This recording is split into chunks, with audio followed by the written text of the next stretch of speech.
Beautiful. Is this IKEA? Oh, I wish.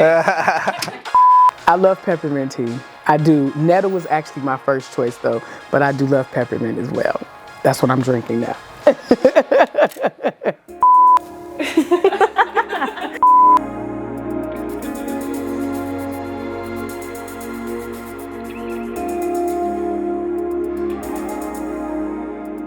It was crazy, yeah. Yeah.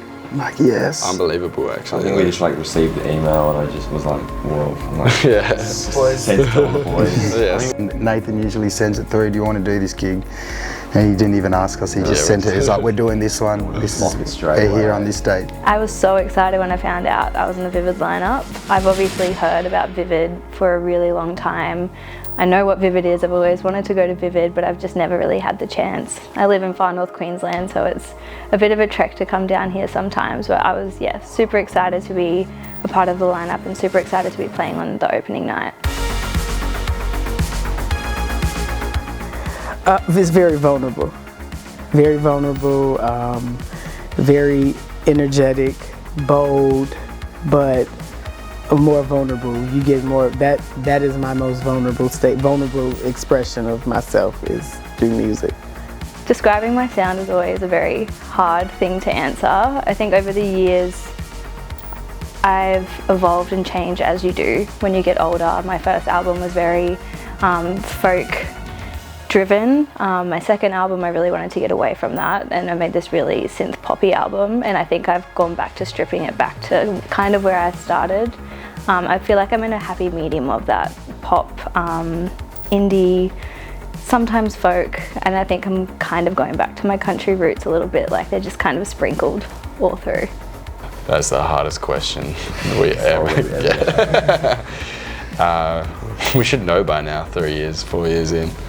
I'd say the overall genre is maybe alternative rock because it kind of goes between a couple genres, like a bit of reggae, a bit of soul, a bit of indie in there, and that kind of stuff. Yeah. Heaps of flavours. So Yeah, lots of different flavours. A little bit of everything. A lot of spice. It's a bit of random shit, to be honest. It's just a bit of everything. Yeah. You reckon? Everything, a mix, a big mix.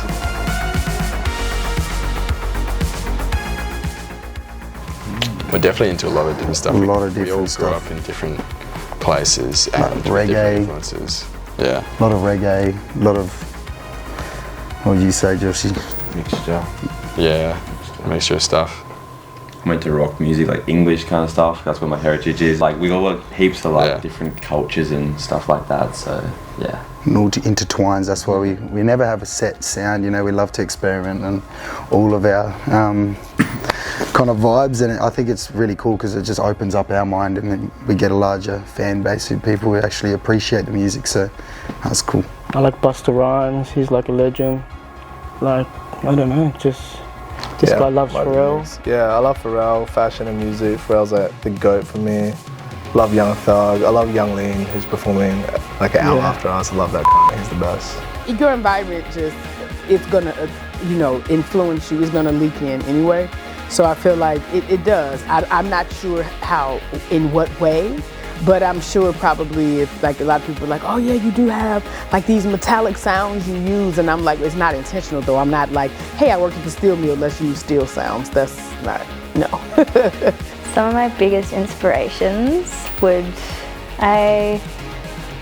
it's so generic, but Taylor Swift, to be honest. I lived on an island in the Northern Territory when I was a lot younger, and I remember so vividly Love Story coming out, and she was my first ever concert that my parents took me to, and it's pretty much the whole reason I'm playing music, because I just wanted to be like Tay-Tay. The two main ways is this guy comes up with a lot of demos and then we kind of flesh out from there, or they kind of just randomly come within a jam, like Giving It Up. That just came out when we were supposed to be practicing. Yeah. We're terrible at practicing, we're always trying to create.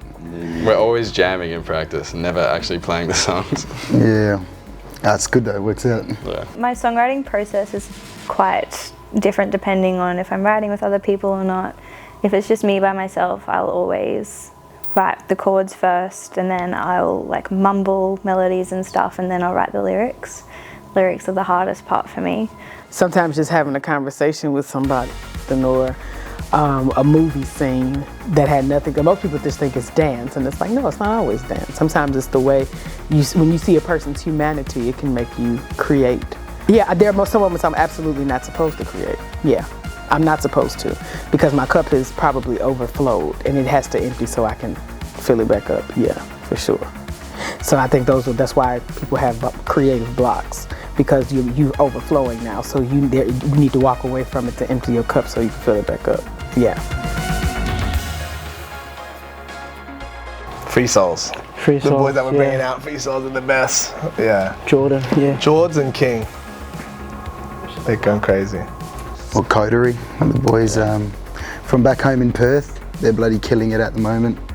Another Aussie artist that I'm obsessed with is Jem Casadeli. She's a really good friend of mine, but I feel like I am her biggest fan. Like, no matter what, anytime she's got new music out, I'm constantly listening to it. And I also think she doesn't realise how good she is. She's just a great human, so I think that adds to why I love her so much.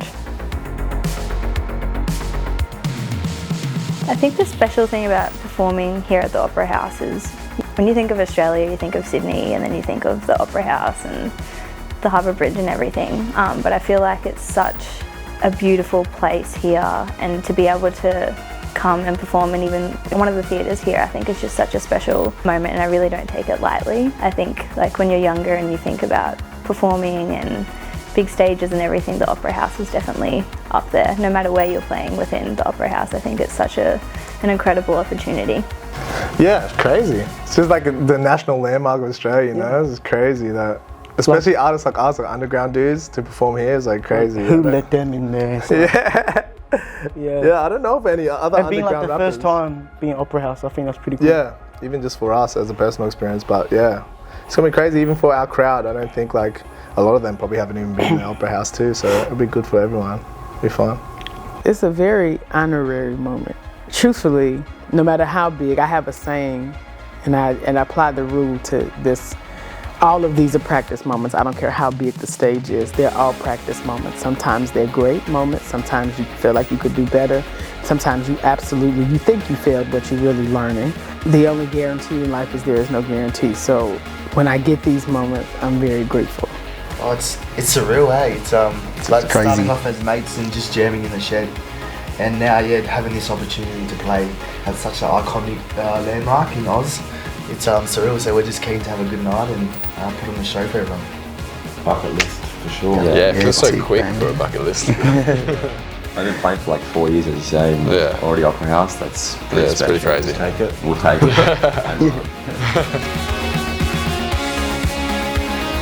Well, I'll just say super keen to get on there. Yeah, Thanks for very having us, eh, Vivid?